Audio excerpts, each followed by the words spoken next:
Hi everyone, welcome to day 17 of Spark Learning. Today we are going to talk about performance optimization with the delta lake or like delta tables, right? So we can divide that into three categories. One is caching, that means like for in-memory operation we can use caching mechanism to fasten the query. And indexing is like how we store the data, right? How the partitions, sorting and all these things happen while storing, that can be called as indexing. And table maintenance is like you already have the stored, maybe we talked about index rebuilding and all, right? Those kind of activities, you can call it as table maintenance. In today's session I am planning to cover only caching and indexing. I'll try to have it more detailed, so and a table maintenance will be covered in the next session. So let us go into the data bricks and do this in practical. Yeah, so we have already talked about asset transaction schema evaluation in the previous session, day 15 and 16. So today we are talking about optimization performance with caching and indexing. So all these five videos are explicitly for delta tables. So if you wanted to learn only delta tables, you can definitely have that. I'll be creating a playlist for the same. So what is performance optimization, right? So what you can keep this in mind. Performance optimization is like improving the performance of the code, right? Like you wanted to retrieve the data, you wanted to do some operation, so you are storing this in your data lake or like delta lake, where your data would be stored and you would be retrieved. In some cases you don't really need to retrieve the entire data. So those kind of cases, right, we will be using this performance optimization techniques to make sure that the like queries are faster, right? So we talked about partition in our previous session. We also did some partitioning in the Parquet files. So here first we will talk about cache. So what are the types of caching are there? So caching are in memory, and indexing and table maintenance are on top of the storage. Okay, so caching, delta cache and cache table is also there. So delta cache is a default feature, so we'll go in.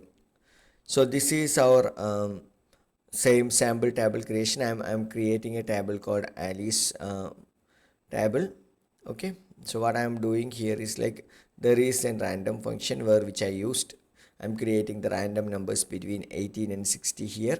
So there will be three columns like ID, first I, and name of the person, because I'm going to have like Alice 1, Alice 2, Alice 3, like that. And age is the random number between 18 and 60. Okay, so what I'm doing here is like I'm creating a delta file called Alice table, which would be stored in the delta folder, right? So let me run this. So let us do one thing. Once it is running, we need to know, like, is this first time created? There were some activities done on top of this. If you wanted to know all these things, right, you can use this table history, right, which we have learned in the time travel session. So once this is done, we will be talking about that. So this is the sample code which you will be using to like create your table. You don't need to worry about that.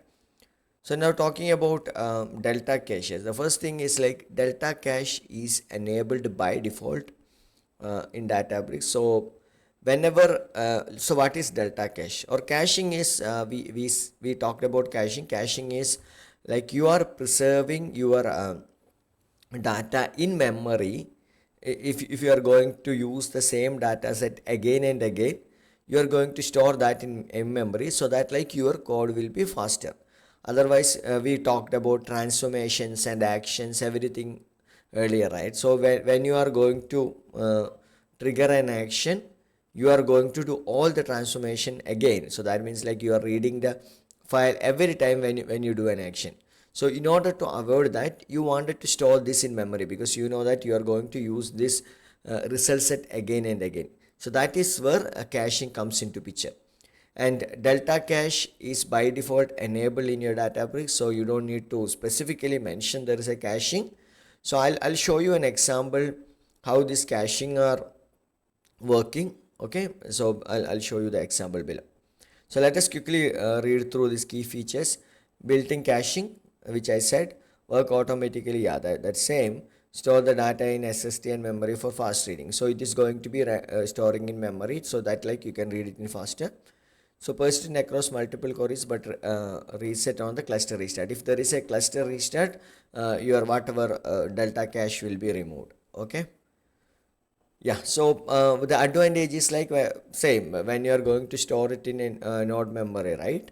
So you don't need to have this network traffic and everything. You don't need to every time you know to go to data lake and fetch the data. So that it reduce the network traffic. So just note this in point. Cache get cleared if underlying data table updates, new write, update, delete, or if the Databricks cluster is restarted. Databricks cluster, we already said once it is restarting, it would be gone. Also, so like if there is any changes happen on your table, right? If someone else overwritten your data or something, so that time also cache will get cleared, because the reason is consistency, right? Your cache will have a older data than what is there in your file. So if there is any changes, it is necessary that cache should be cleared, correct? So this is how like you would be enabling the cache. So by default it would be enabled, you don't need to worry about that. So let us do a quick example. So what I am going to do here, we have created this table, right? Okay, so I was about to show you this history of, okay, what is, okay,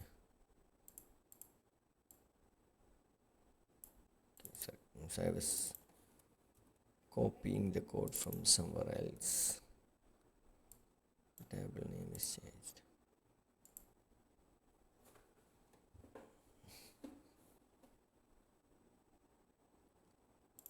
Okay, so yeah, my bad. Like I need to do a few more exercise to show you, because I was checking. So I did not read this value. So we'll once we read it, like we'll show you the history. Okay. Yeah. So coming back to our major topic, that is delta caching. So I said that delta caching is happening by default. So what is delta caching? So when you read a delta file into a data frame, so this is going to store this data in memory. So we are going to do that testing. We don't need to do any specific action there. All what we have to do is like, let us see, is it taking the same time. So what I am doing here is like I am reading the same Alice table into my data frame called df. Then I am setting a start time into a variable. Then I'm running a filter on top of that, age is greater than 30. And I'm saying how much time does this query took, right? I'm current time minus the time which is started. Then I'm doing the same exercise again. So in our normal case, when you run the filter, it is supposed to be go back, read this data from your storage, and run this, right? So the execution time should be same for both, correct? So let me run this for you. I can also show you, yeah, that's going on. So let it run. Yeah. So you can see the second query execution is 1 second, and first query execution is 5.89 second, right? It is like 5 times faster. So the reason is simple. The reason because here when you are doing your first query, so this data frame need to read the data from the storage and need to keep it in the df data frame. Then when you do it second time, we don't need to go to that step. We are directly filtering the data which is there in the data frame. So but if I would have made a changes on the file in somewhere else, it would have been cleared. So hope this is clear that why we are saying that delta tables are faster, because you have something called delta cache. Correct. And this is our like a normal cache which we have talked about earlier. So caching is same thing, like you are preserving your data in memory to reuse it. So here um, like I'm reading the same delta file alice table into df alice, and we are doing this df.cache, but cache is a transformation, it is not an action. So that like I need to trigger this caching. So in order to do that, I'm running this I'm running this count. Okay. Yeah, hope that is clear. I can keep this running so we don't need to waste the time. So we are going to talk about indexing, right? So there is no such traditional index. The reason is like Parquet files are storing data in a columnar manner. That means like not a row, right? The traditional storage mechanism is like you are going to row wise storing.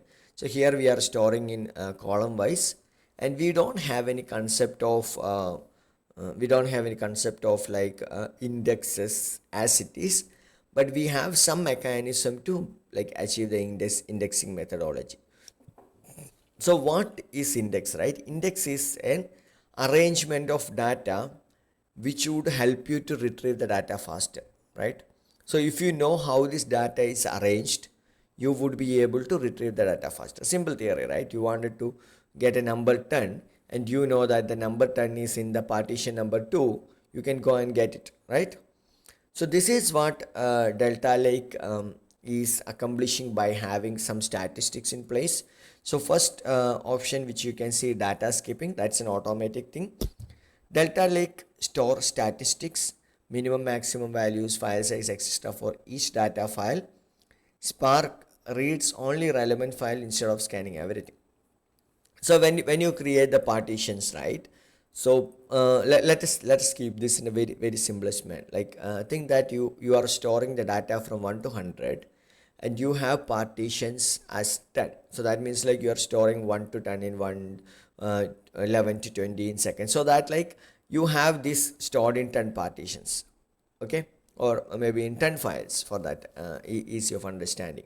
So if I need to retrieve the value as 50, I know that is there in the fifth file, right? When we are discussing, we know that. So this is the same thing Delta Lake is doing by storing statistics. So statistics is a kind of a traditional method where we also have that in SQL to choose the right index based on the data which you wanted to retrieve. So here statistics will give you a details, okay, what is the minimum value, what is the maximum value available, right? So you know that, okay, in the file number 1 you have the maximum only until 10, so you need 50, right? So you don't need to read that Parquet file at all, you can directly skip it. Then you can reach the right file and you scan that file and you get the data. So instead of reading all the 10, you have to scan only the files which is relevant. So that is what data skipping. So it is done by system automatically, we don't need to do any action by our own. So next is set ordering. You may have like if you have gone through any interview questions or anywhere, you have heard like set ordering is the where you can improve the performance of your delta files or delta tables. So set ordering is nothing but you order your data so that like it help you to retrieve the data first. So same statement which I told you earlier.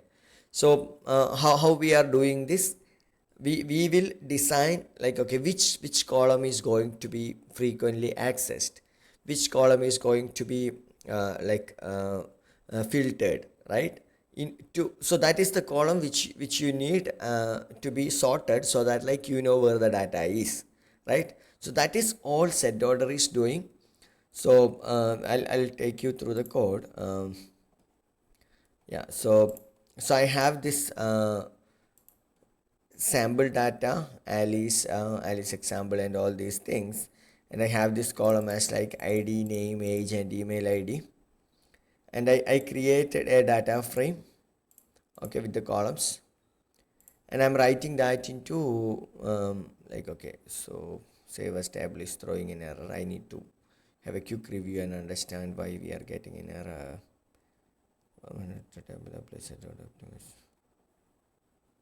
So what it is saying, failed to match the ID and ID. Let me check this. Yeah, so there were some table created in the same name, so that was causing the issue. So I have just changed the table name and was trying with the same thing. So what you have to understand here is like save table would create a table in your meta store, right? So here if you see, so we were like not read, right? Where is our right command? So we were doing the write and we were storing the data into the shared location, the file location, right? So here you can see my statement has changed and it is storing it as save as table. So I just wanted to like introduce this as well. So this will store your data here. See, so this is like the same table, okay, same SQL table, right? So you'll be able to write the SQL queries directly on top of it. I'll show you those examples also. So now I have this delta table created. I have also applied my optimization. So that means set order optimization I did. So this is your command, optimize delta table order by what. So this statement is straightforward and you are using sparse SQL because it is a table, right? And this, so if you have to do this indexing or set ordering, you need this data to be stored in the meta store. That is why we are using this method. Okay, you can also do the same method which we have learned earlier, you remember, like delta. So if it is the file is stored in a location, you can use this method to optimize that delta table. You optimize delta dot the location. So this is backtick and order by age. So this also work perfectly. So what I was trying to tell here is like you are able, now what happened here, two scenarios, right? Your delta table does not have a partition or you may have a partition, right? So what happens in set ordering? So if there is no partition, so this is going to sort globally. That means all your 100 records are going to sort.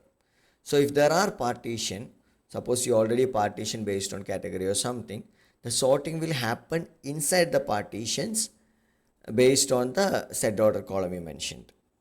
Okay, so think this way, if you are going to filter, first it will check for partition and from partition it will pick the data, right? Because this is more of like each tuple level it is going to be considered, right? Because you're sorting based on age. So keep this in mind. If there is partitioning, the sorting will happen inside the partition. If there is no partition, then their data will be sorted. Okay, so this is the same optimization you can do on the file using these things in case if you haven't created this as tables. Okay, so hope this is clear, and we have something called bloom filter. Bloom filters are like a replicated feature, so it is removed from 12th version of it. So we don't have it, and I also will not be able to show you what like how this is working. I can show you the code, but I'll not be able to practically show this because I don't have this lower version. Mine is like 12.2, which I am using for the Databricks, and which does not support this. But I can explain this maybe if you are attending an interview, or maybe in your organization you are using an older version of like coding Databricks and all these things, you still be able to use bloom filter. So we have learned partition, which partition the data into multiple category, and set order is sorting. So set order is sorting. So since it is sorted, right, that works very well with range operations as well. So what Bloom filter does, right? Because your data is already stored, it is sorted. So you cannot test the data anymore, right? If you cannot sort the data in 2 3 times. So you may have heard about the concept of non-clustered indexes, right? So that means non-clustered index is like it creates a like reference index which help you to go and pick the right data from your main storage. Okay, that is the non-clustered index. So Bloom filters are doing similar activity internally, which is like it create a bitmatch concept. That's like, okay, you have a partition one, it has so many information, right? So suppose if you are going to create in our this example, right, I'm going to create a Bloom filter on the column email id, okay, or email. So what it does, right, in your in your partition you will have different email ids. It create a like bit match. So that means like it create a combination of bits. Suppose like you may have this 8 bit if it is, if you think that this what I am talking right now is slightly complicated and it's going above your head, I would say you can definitely skip this video and stop it here. I'm only going to cover Bloom here and will conclude the video. And this is not being used today. The reason is like said order optimization is good in the sense like performing better, because Bloom is slightly an overhead. Bloom has advantage, it is not like there is no advantage, but set order is kind of like taking care of both filtering options and range level filters very well. So that is why they have decided to get rid of this Bloom filter. It is a slightly overhead on your partitions. I just wanted to give you the disclaimer. I don't want to waste your another 2 3 minutes. Okay. So let us take this example. So think that you have this sorry, bit match. Yeah, I'm just like 3 6 7 8. So this is a combination, right? A combination of bit.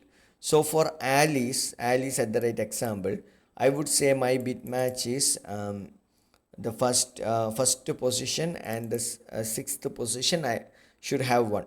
So like this, for every email ID, every distinct email ID which you have in your partition, there will be a bit match. So what we would do is like when you are going to search for a email ID, it does not read your partition, or it does not read your file.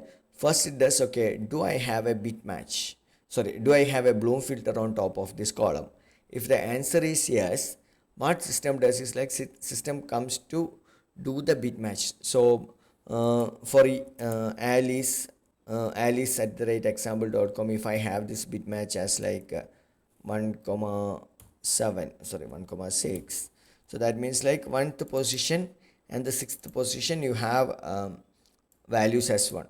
So if both are matching, right, you may have like one here as well, because this mismatch is going to store multiple column information, right? But what system is telling, okay, 1 and 6th position is going to be 1 if I have the Alice at the right example exist. So the answer is right. So I am going to read the file number 1, or like the partition number 1. Partition 1 will be read. For partition 2, so when I for a partition 2, imagine that you don't have this way, right? You have the way it is, but it does not have here, it was showing 0. So that means like 1 and 6 are not 1, however 1 is 1, 6th position is not 1. So it will skip the partition. So that like what is the benefit? You are only doing the bit match area in your partition and defining, do I have this value exist or not? If the answer is no, you will skip the partition right away. So that is how you are improving the performance. And here the like it will be faster when you are going to filter a particular column. But since there is no sorting or any of this concept, this is not efficient for a range operations. Okay, so however, like once you matching is done, you are still reading the entire partition first of all. And the second thing, there will be some cases your other combination might be falling here one. So however Alice may or may not be here, we will still read the partition. So this is not super accurate, but it will make sure that there is no false negative. That means like if there is exist, it will always return positive. If it is not exist also, there is some cases it might return positive, but there will not be any cases it is exist and it return negative. That will never be the case. Hope this is clear. Just understand purely on theoretical perspective. Understand that there is something called Bloom filter exist, and that uses bits match concept to filter, and it is also using the skipping of partitions. If the file is like the value is matching, it will read the partition, otherwise it will skip the partition. That is how they were accomplishing this like fast performance on the code. Okay, so this is all the same thing which I was showing you the code. You will get this code. So I'm creating the table. So set table properties is where you would be able to set this bloom filter. We also have other properties which is like delta bloom filter enable is true, which you may need to do. Okay, so if you wanted to know on one table, our table name is delta table, right?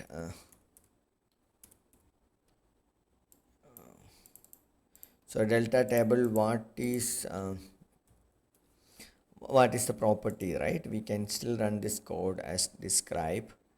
It will give you some information like what is the format, delta format. In some cases you might notice some of these features are not working. You might be running into error. So this was the error which I ran into initially. Then I was debugging. I was trying to get, okay, what is this format delta, and what is the name of the table, delta table, and where is the location. So if you keep going, you will also be able to see the table features. One second, delta table is okay. So let's create the test table. I think okay, it's still there, right? Delta table is still there.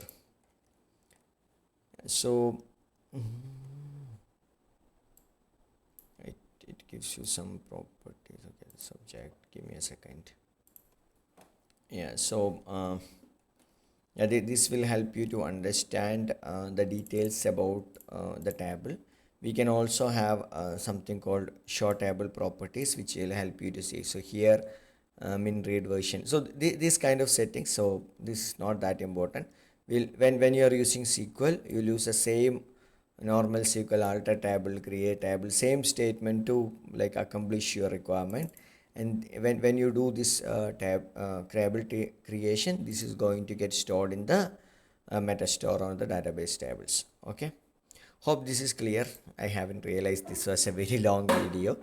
Okay, thank you for watching. So we'll talk about optimization, that pending part of like table maintenance, optimize vacuum and partitioning. IT partitioning already know. So this we will be covering in the next session. So keep in mind, if it is in memory, caching. If it is like in the storage level, it is set ordering and bloom filter. Bloom filter is a deprecated feature, but just keep this in mind. Send ordering works based on ordering, and bloom filters is based on the bit match. So hope this video is helpful for you to get the understanding about how the optimization work in delta files. Thank you for watching. We'll see you on the next video.